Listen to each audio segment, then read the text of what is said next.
겁쟁이도 용사가 될 수 있다라는 제목으로 말씀 잠깐 나누도록 하겠습니다. 한 소년이 산에서 독수리 하나를 주었습니다. 그리고 그 소년은 이 알을 암탉 둥지에 넣어 두었습니다. 그래서 그 암탉이 그 독수리 알을 다른 알과 더불어 품어 부화시켰습니다.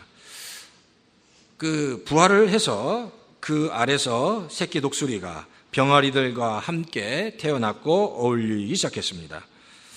하지만 독수리는 날카로운 발톱과 강력한 날개를 가지고 있음에도 불구하고 그것을 사용할 줄을 몰랐습니다. 한 번은 들쥐떼들이 닭장을 습격하는 일이 있었습니다. 닭들은 놀랬습니다. 그때 닭들은 몸집이 큰 독수리가 그 들쥐들을 또 쫓아줄 것을 기대했습니다. 근데 그 독수리는 그 들쥐를 쫓기는커녕 몸을 벌벌 떨면서 도망을 다녔습니다. 그때부터 독수리는 닭들로부터 이런 이야기를 들었습니다. 모임한 축내는 겁쟁이다 라는 이야기를 듣고 따돌림을 당했습니다. 그때 독수리 한 마리가 멋지게, 또 다른 독수리 한 마리가 멋지게 하늘을 날고 있었습니다. 그 닭장의 독수리는 그 모습을 바라보면서 이렇게 중얼거립니다. 이야, 정말 멋진 새구나. 나도 저런 당당한 독수리가 될 수 있다면 얼마나 좋을까 라고 중얼거렸습니다. 이건요, 인디안의 한 민화입니다. 세상에는 그런 것 같아요. 자신의 능력을 과소평가해서 그저 닭장과 같은 곳에 자기를 가두어 두면서 살아가는 사람들이 많이 있습니다. 아무리 훌륭한 재능을 가졌어도 그것을 알지 못하고 활용하지 못하는 사람들이 많이 있다는 겁니다. 바라기는요, 하나님은 우리 성도들에게 놀라운 그 재능, 탤런트, 능력을 주셨습니다. 하나님이 나에게 주신 능력, 재능이 무엇인지 잘 알아야 합니다. 그리고 그것을 썩히지 않고 하나님의 나라를 위해서 귀하고 아름답게 사용하시는, 그래서 하나님께 영광을 돌리시는 우리 얼바인 열립교회 모든 성도님 다 되시기를 주의 이름으로 축원합니다. 오늘 본문의 내용은 그렇습니다. 이스라엘 자손들이 하나님을 멀리 떠났습니다. 악을 저질렀습니다. 우상 숭배했습니다. 이것은 사실 이 사사시대에 이스라엘 백성들이 반복적으로 짓는 죄였습니다. 그 일로 인해서 하나님이 몹시 마음이 상했다라고 성경은 얘기합니다. 그래서 하나님이 그 주변에 있는 이방 백성을 하나 들어 올리는데 그 이방 민족이 바로 미디안이라는 민족이었습니다. 미디안은 강한 민족이었습니다. 그래서 그 강한 미디안이라는 민족을 들어서 이스라엘 백성이 큰 고통을 주었는데 7년 동안 이스라엘 백성은 미디안 때문에 큰 고통을 당했습니다. 미디안 민족들은 아주 철저했습니다. 그리고 잔혹했습니다. 그들이 쳐들어오면, 만나기만 하면 사람들을 다 죽이기 때문에 그들이 쳐들어오기만 하면 모든 이스라엘 사람들은 산으로 피신해서 동굴을 짓고 산에 살아야만 했습니다. 그리고 이스라엘 백성들이 사는 모든 마을은 모든 밭들을 다 황폐화시키고요, 소나 양과 나귀 같은 모든 가축은 다 약탈했고요, 그리고 그 안에 남겨두었던 모든 먹을 것을 다 가져갔습니다. 그러니까 한번 미디안 민족이 쳐들어오기만 하면 이스라엘 백성들은 완전히 황폐화될 수밖에 없었습니다. 이스라엘 백성이 그 고통이 너무 컸습니다. 그래서 다시 하나님께 부르짖기 시작했습니다. 하나님 도와주십시오. 그 이스라엘 백성의 부르짖음을 듣고 하나님께서 응답하시는 장면이 바로 오늘 본문의 내용입니다. 오늘 본문을 통해서 한 두 가지 정도 영적인 교훈을 얻기를 바랍니다. 첫 번째는 하나님의 손에 붙잡힌 인생은 분명히 달라진다는 겁니다. 하나님이 함께 하시기 전과 그 후의 모습은 분명히 다르다는 겁니다.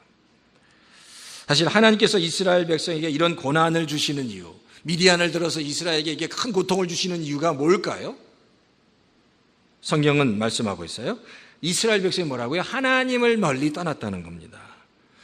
그래서 자신이 하나님을 멀리 떠나고 자신의 잘못이 무엇인지를 깨닫고 회개하고 다시 하나님께 나아오도록 하기 위해서 바로 하나님께서 이스라엘 백성에게 고통을 주셨다라는 겁니다. 자, 그때 바로 하나님께서 이스라엘 백성을 그 구원할 사람을 부르셨는데 그 사람이 누구냐면 오늘 바로 이제 우리가 읽었던 본문의 기드온이라는 사람입니다. 기드온. 근데 사실 오늘 본문을 가만히 읽어보면요, 기드온의 그 이야기를 읽어보면 기드온은 사실 이스라엘을 구원할 만한 사람이 아니라는 겁니다. 이스라엘을 구원할 만한 그런 정말 용사, 군사, 장수가 아니라는 겁니다. 이 성경을 보면 기드온은 아주 소심한 사람이었습니다. 아주 의심이 많았습니다. 그리고 유약했습니다. 미디안이랑 싸울 생각조차 하지 않았습니다. 환경에 순응해서 그냥 미디안 사람들의 핍박을 적당히 피하면서 그냥 살아가려고 하는 눈치가 백단이었습니다. 눈치 보면서 그냥 생존하기 위해서 살아가려고 하는 사람이었습니다. 그 예가 성경에 나오는데 이 기드온은 미디안 사람들의 눈치를 봤습니다. 그래서 오늘 본문에 보니까 포도즙 들에 뭘 넣었어요? 미리삭을 넣고 거기서 타작을 했습니다. 그 이야기는 미디안 사람들의 눈치를 보면서 자기 혼자 먹고 살기에 급급한 모습을 보이는 겁니다. 자기 혼자 그냥 먹고 사는데 급급하게 눈치 보면서 지금 그 밀타작을 했다는 겁니다. 그러니까 사실 기드온은요, 나라를 생각하거나 민족을 생각하는 그런 사람이 아니었습니다. 지극히 이기적이고 개인적이고 소심하고 유약한 그런 사람이었다는 겁니다. 자, 근데 보세요. 그런 기드온을 하나님께서 부르셨습니다. 그리고 말씀하세요. 기드온에게, 그렇죠, 내가 너를 사용해서 너를 불러서 이 전쟁, 미디안과의 전쟁에 승리케 하겠다라고 말씀하셨습니다. 근데 그 얘기를 하자마자 기드온이 이렇게 대답합니다. 하나님, 그런 말씀하지 마세요. 그런 말씀하지 마십시오. 저희 집안은 므낫세 집안 중에서 가장 약한 집안입니다. 또 저는 아버지 집에서 가장 어린 자입니다. 저는 힘이 없습니다. 저는 아무것도 할 수 없습니다. 내가 뭘 하겠습니까? 그렇게 하나님께 항변했습니다. 사실 그랬어요. 그는 정말 작고 소심하고 의심 많은 유약한 사람이었습니다. 근데 여기서 이제 우리의 질문이 있습니다. 저희 질문이기도 합니다. 왜 하나님께서 이렇게 연약하고 유약한 기드온을 부르셨냐는 겁니다. 철저하게 정말 연약하고 유약한 전쟁의 장수가 될 수 없는, 왜 그런 기드온을 부르셨냐는 겁니다. 도대체 이 기드온을 통해서 무엇을 말씀하시려고 그렇게 그 기드온을 부르셨냐는 겁니다. 사실 기드온을 가만히 살펴보면 아까도 말씀드린 것처럼 그 안에 하나님께서 그를 무슨 장수로, 미디안과의 그 치열한 전쟁의 장수로 부를 만한 어떤 근거가 없다는 겁니다. 아무 근거가 없습니다. 힘이 센 것도 아니고, 지혜가 있는 것도 아니고, 의지가 있는 것도 아니고, 나라를 사랑하는 것도 아니고, 아무 근거가 없습니다. 그런데 놀라운 건 하나님이 아주 유약한, 부족한 그 기드온을 하나님이 일방적으로 선택하셨다는 겁니다. 기드온은 전혀 자격이 없는, 하나님이 그냥 기드온을 부르셨습니다. 불렀어요. 내가 너를 이스라엘의 장수로 삼겠다고, 미디안과 그 전투에서 전쟁의 장수로 삼겠다고 하나님께서 부르셨다는 겁니다. 어떤 자격이 있어서 부른 게 아닙니다. 그냥 하나님이 부르셨습니다. 그 하나님이 사용하셨다는 겁니다. 사실 근데 이스라엘 그 역사를 보면, 믿음의 역사를 봐도 마찬가지입니다. 아브라함을 부르셨을 때도 아브라함이 무슨 하나님이 아브라함을 부를 수 있는 어떤 근거가 있어서 아브라함을 부르지 않았습니다. 모세를 부를 때도, 이삭을 부를 때도 그 안에 어떤 근거가 있어서, 부를 만한 뭔가 근거가 있어서, 착하고 무슨 지혜가 있어서가 아니라 아무것도 없었지만, 어떤 자격도 없었지만 하나님이 그들을 부르셨다는 겁니다. 이거 굉장히 중요한 얘기입니다. 하나님께서 우리를 부르실 때 어떻게 부르실까요? 하나님 우리 자녀 삼으실 때 어떻게, 우리가 뭔가 똑똑해서 자녀 삼을 만한 어떤 근거가 있어서 우리를 자녀 삼으시고 우리를 부르셨을까요? 그렇죠. 우리는 아무 자격도 없습니다. 근데 하나님이 하나님의 사랑으로 우리를 부르신 겁니다. 자녀로 부르셨습니다. 이 하나님의 은혜입니다. 근데 어떤 사람은 그런 사람이 있어요. 이런 착각을 합니다. 내가 하나님 앞에서 자격이 있다고 생각합니다. 내가 하나님 앞에서 지혜가 있기 때문에, 뭐가 있기 때문에. 그러니까 정말 큰 교만입니다. 우리는 아무것도 없습니다. 그러나 하나님이 우리를 자녀로, 사역자로, 아니 또 하나님의 또 일꾼으로 부르셨다는 겁니다. 근데 그거예요. 기드온에게서 기드온은 어떤 자격도 없었습니다. 그런데 기드온에게 잘하는 게 한 가지가 있는 거예요. 자격이 없고 부족하고 소심하고 뭐 의심 많고 진짜 부정적인 생각. 근데 기드온은 성경에 보면 하나님이 기드온을 부를 때 기드온은 늘 하나님의 그 음성에 반응했습니다. 반응했다는 겁니다. 부르실 때마다 반응했습니다. 이해가 안 되면 따져 물었습니다. 하나님 왜 이렇게 하십니까?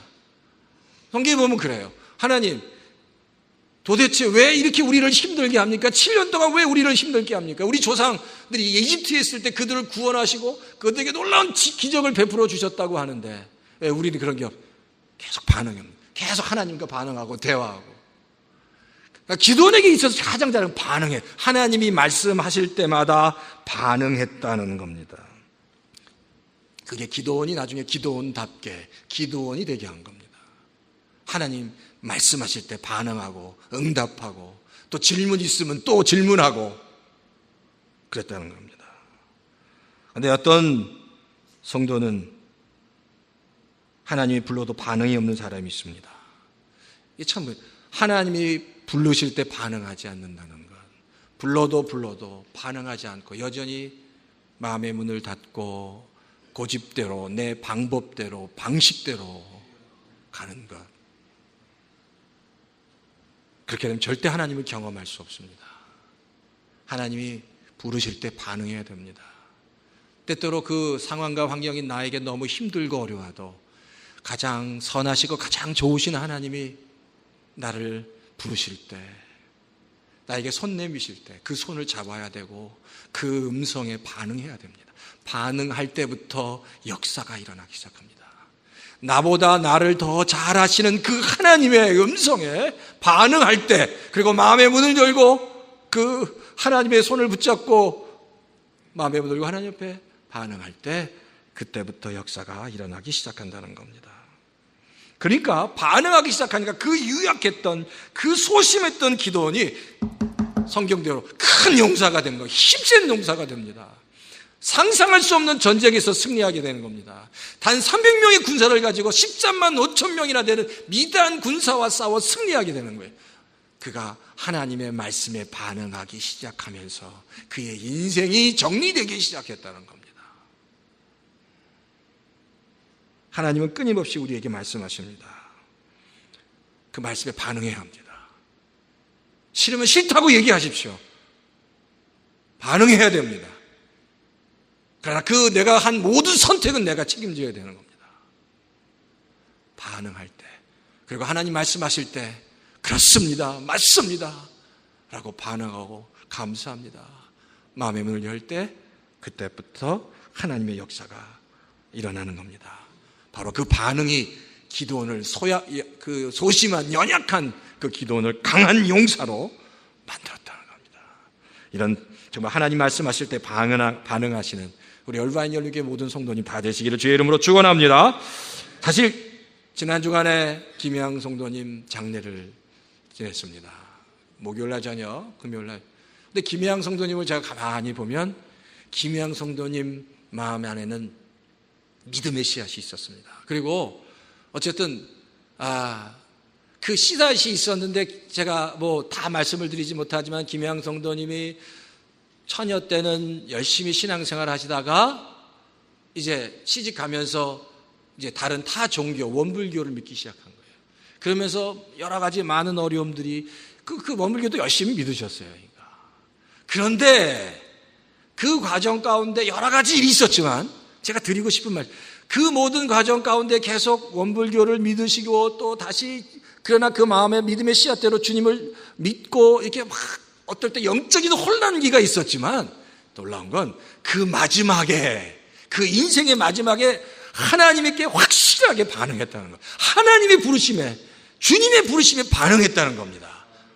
그리고 믿음을 확 붙잡으셨다는 겁니다. 그리고 마지막 유언에 내가 내 인생의 그 영적인 전의에, 인생의 영적인 여행 가운데 많은 방황도 있었지만 그러나 이제 내가 하나님의 품에 간다 그러면서 모든 자녀에게, 모든 자녀와 손자들에게 너희도 간절히 예수님 믿고 이미 많이 믿으시기, 예수님 믿고 구원 얻고 온 가족이 믿음으로 하나가 되어야 된다. 유언으로 남기셨어요. 유언으로 분명하게 가장 중요할 때 믿음으로 반응하신 거예요. 제가 백경원 목사님, 백 목사님 보내주신, 이렇게 카톡으로 보내주신 걸 제가 보면서 정말 마음이 찡했습니다. 그리고 우리 김희양 성도님, 또 막내딸, 또 민성 자매님, 우리 또 이승희 집사님이 열심히 지금 또 전도하고 있고, 어쨌든 목장에 나오게 하려고 하고 있고, 그 가정을 위해서 열심히 이렇게 늘 다들 애쓰고 수고하고, 그리고 그 가정을 위해서 참 백 목사님이 큰 사역이신데 정말 수고를 많이 하셨습니다.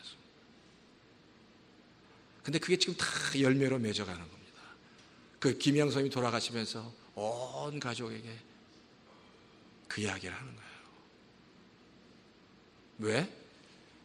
얼마나 이렇게 귀한 너무너무 아름다운 열매를 맺을 수 있는 이유가 김희양 성도님이 하나님이 말씀하실 때 그 마지막 정말 중요할 때 믿음으로 반응했기 때문입니다. 바라기는 우리 열바인 열교 성도 여러분, 하나님이 끊임없이 말씀하실 겁니다. 어떻게 말씀하실지는 모르겠지만 끊임없이 성도님께 하나님께서 말씀하실 거예요. 손을 내미시고 음성으로 여러 가지 모양으로 하나님께서 말씀하시고, 그리고 다가가실 때 하나님 앞에 반응해야 합니다. 마음의 문을 열고 반응할 때, 그때 내 인생 가운데 놀라운 역사가, 하나님의 큰 은혜가 일어날 줄 믿습니다. 그런 귀한 은혜가 넘치시는 우리 성도님 다 되시기를 주의 이름으로 축원합니다. 두 번째는 하나님이 주시는 사명을 받아들여야 합니다. 하나님이 주시는 사명. 동물의 세계는 그렇대요. 덩치가 크고 힘이 센 동물이 모두 멸종 위기에 있답니다. 동물이 힘이 세고 크면요, 자기가 하고 싶은 대로 다 잡아먹으면 되잖아요. 근데 그 동물이 힘이 세고 덩치가 큰 게 멸종 위기라는 거예요. 이게 아이러니컬한 얘기입니다. 왜냐하면 자바 호랑이가 그렇고 북부의 흰 코뿔소는 전 세계 8마리밖에 없답니다. 그리고 사자나 붉은 늑대나 쌍봉 낙타나 사막 여후, 이 표범, 이런 것들이 아주 그 소위 먹이사슬의 최상의 클래스에 있는데 이게 멸종 위기라는 겁니다. 근데 그 원인이 뭐냐면, 이렇게 덩치가 크고 힘이 센 동물들이 오히려 환경이 열악할 때 덩치가 크다는 것이 오히려 더 큰 방해가 된답니다. 그리고 덩치가 크고 힘이 세니까 자기 힘을 의지하, 그리고 자기의 생존 능력을 믿고 혼자 살아간답니다. 그러니까 멸종 위기에 빠져간다. 혼자 사고 자기 일을 믿고 자기 혼자 힘으로 살아가려고 하니까 이게 지금 더 멸종 위기에 놓이게 된다는 겁니다. 근데 인생이 그런 것 같아요. 인생도 마찬가지입니다. 하나님 의지하지 않고 나 혼자 힘으로 나를 의지해서 살아갈 때가 가장 위험할 때라는 겁니다. 하나님과 함께 할 때, 하나님과 더불어 살 때, 하나님과 동행할 때, 그때가 가장 우리가 강해질 수 있고 가장 지혜로울 수 있고 가장 성공할 수 있을 때라는 겁니다. 그러니까 하나님께서 부르실 때 그 부르심에 응답하는 자가 가장 지혜로운 자입니다. 부르실 때 응답하는 겁니다. 그리고 하나님과 더불어 가는 겁니다. 그러니까 신앙은 사실 결단과 선택입니다. 하나님이 우리를 부르실 때, 하나님이 우리에게 손 내미실 때 결단하고 그 하나님의 부르심을 선택해야 됩니다. 내가 노 할 수도 있고 예스 할 수도 있지만 내 선택한 결과는 내가 책임져야 됩니다. 그런데 부르실 때 그렇습니다, 맞습니다, 아멘으로 받아들일 때 하나님께서 놀랍게 역사해 주셨다는 겁니다. 하나님의 부르심. 사실 오늘 본문에 보면 하나님이 기드온을 부르셨습니다. 근데 왜 기드온을 부르셨을까? 부르신 이유를 뭘까? 사실 하나님이 기드온을 부르신 목적은 있습니다. 기드온만 구원하기 위해서 부르신 게 아니라는 겁니다. 하나님은 기드온을 사용하기 원하셨습니다. 어떻게 해요? 기드온을 통해서 이스라엘 백성을 구원하기 원하셨다는 겁니다. 기드온만이 아니었습니다. 기드온을 통해서 이스라엘을 구원하고 이스라엘의 그 핍박과 억압당하고 있는 모든 민족에 해방을 주기 위해서였습니다. 그러니까 기드온만이 아니라는 겁니다. 기드온을 통해서 다른 사람들을 구원하기 위해서였다는 겁니다. 그럼 보세요. 이런 기드온의 하나님의 부르심, 기드온에 대한 하나님의 부르심이 기드온에게만 적용되느냐? 우리를 부르실 때는 어떻게 생각하십니까? 하나님이 우리를 부르셨습니다. 자녀로 부르셨습니다. 일꾼으로 부르셨습니다. 집사로, 장로로, 사역자로 부르셨습니다. 직분을 주셨습니다. 그 부르심에 대해서 목적이 뭐냐는 겁니다. 목적은 내 자신만 구원받고 끝나는 것이 아니라는 겁니다. 내 자신의 구원만, 성도님만의 구원만을 위해서가 아니라는 겁니다. 우리가 구원받고 자녀가 되면 주님의 일꾼이 되어서 주님이 맡기신 또 다른 일들, 영혼 구하는 일들, 교회를 섬기는 일들, 봉사하는 일들, 그런 귀한 일들을 잘 감당하며 기쁨으로 감당하며 살아갈 수 있는 더 궁극적인 목표, 하나님의 나라를 위한 귀한 일꾼이 되라는 부르심이 있다는 사실을 알아야 합니다. 나만을 위해서가 아니라 나만을 위해서. 그러니까 나만 구원받고 인생을 마치는 건 참 안타까운 겁니다. 하나님께서 우리에게 주신 사명을 그냥 반만 이룬다는 겁니다. 꼭 이와 같습니다. 일을 하다가 만 것 같은 겁니다. 열매를 맺다가 만 것입니다. 길을 가다가 만 것입니다. 꽃을 피다가 만 것과 같다는 겁니다. 사실 어떻게 보면 되다가 만 것, 하다가 만 것처럼 취한 것이 없습니다. 끝까지 다 해야 됩니다. 주신 사명을 끝까지 이루어야 됩니다. 하다가 만 게 아니라 나만 구원받고 끝나는 게 아니라 나를 부르셨을 때 나를 통해서 하나님께서 하시고자 하시는 그 일들을 내 인생을 통해서 내 삶 속에서 이루어 가야 한다는 겁니다. 스위스의 철학자 칼 힐티라는 사람은 이렇게 얘기했습니다. 인생의 최고의 날은 자기의 사명을 자각하는 날이다라고 얘기했습니다. 멋있는 얘기. 자기의 사명을 자각하는 날이 인생 최고의 날이라는 겁니다.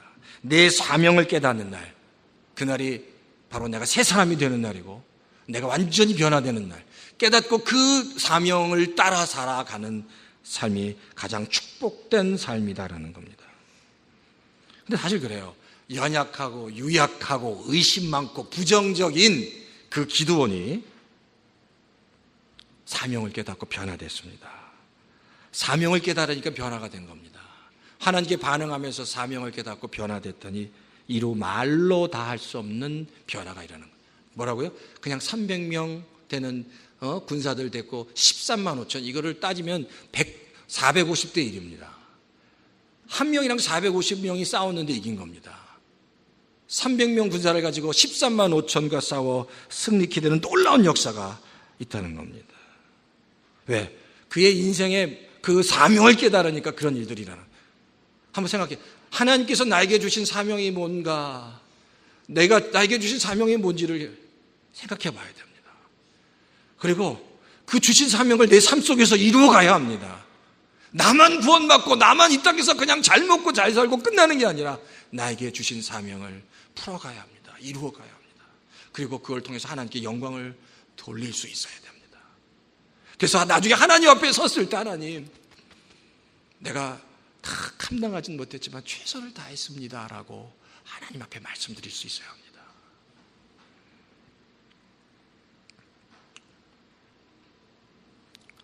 이 이야기는 북한 국경 지역에서 탈북을 돕는 한 목사님의 이야기입니다.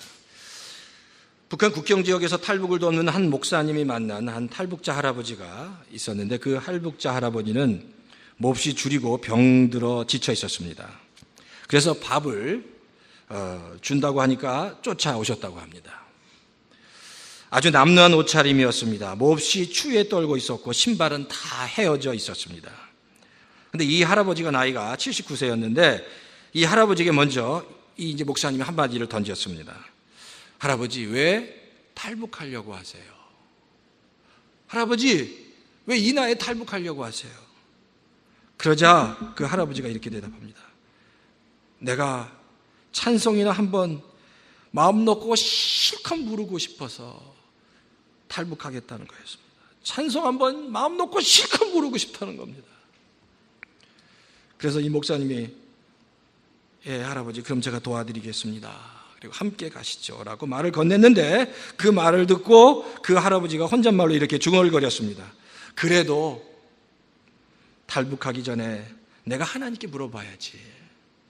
그리고 일어나서 울타리 밖에 나가서 한 10분 동안 두리번 다니시다가 돌아오셨습니다. 돌아오신 후에 그의 거친 얼굴에 눈물을 흘리면서 이렇게 이야기를 합니다. 내가 하나님께 물었는데, 하나님, 미국에서 온 목사가 우리를 돕겠다는데 제가 따라가도 되겠습니까? 라고 물었습니다. 근데 하나님이 이렇게 이야기를 하신다는 거예요. 내가 능력이 없어서 너희들을 북조선에 남겨두는 줄 아느냐? 라고 말씀하시면서 하나님께서, 이 할아버지께서 흐느껴 우셨다는 거예요. 그러면서 목사님, 저는 매 맞는 것도 하나님의 뜻이라고 생각합니다. 굶는 것도 하나님의 뜻이라고 생각합니다. 혹시 기회가 주어지면 남조선에 가서 찬송이라도 실컷 부르고 아버지 집에 가서 예배드리고 그렇게 하고 싶었지만 이 땅에 남는 것이 하나님의 뜻이라고 하시니 저는 갈 수 없습니다. 이 땅에 남아야 합니다. 그렇게 대답을 한 겁니다. 이 말을 들으신 바로 이 목사님은 너무 가슴이 아파서 다시 한번 권유했습니다. 할아버지, 지금이라도 늦지 않았습니다. 서울로 같이 갑시다 라고 권유했는데 할아버지는 이렇게 얘기합니다. 나도 압니다. 자유가 무엇인지를 압니다. 예배당에 종도 쳐보고 성가대도 해보고 주일학교 교사도 해보고 예배도 드려보고 다 해봤어요. 하지만 이 자리에 이 북한에 머무는 것이 하나님의 뜻이라고 하니 자유보다 하나님의 말씀을 들어야 하지 않겠소. 압니다. 내가 다 압니다. 자유라는 게 얼마나 좋은지, 마음 놓고 성경을 읽고 찬송하고 새벽 예배드리고 헌금하는 것이 얼마나 좋은지 압니다. 그러면서 이렇게 얘기를 했다는 거예요. 하지만 우리 꼭 천국에서 다시 만납시다. 할아버지의 마지막 대답이었습니다.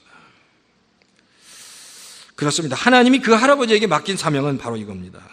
매맞고 굶주리고 고통을 당해도 찬송을 마음 놓고 부르지 못해도 바로 그 땅 북한에 남아서 힘들게 신앙생활하며 살아가는 다른 연약한 성도를 돕고 격려하는 것이 그 할아버지의 사명이었다는 겁니다.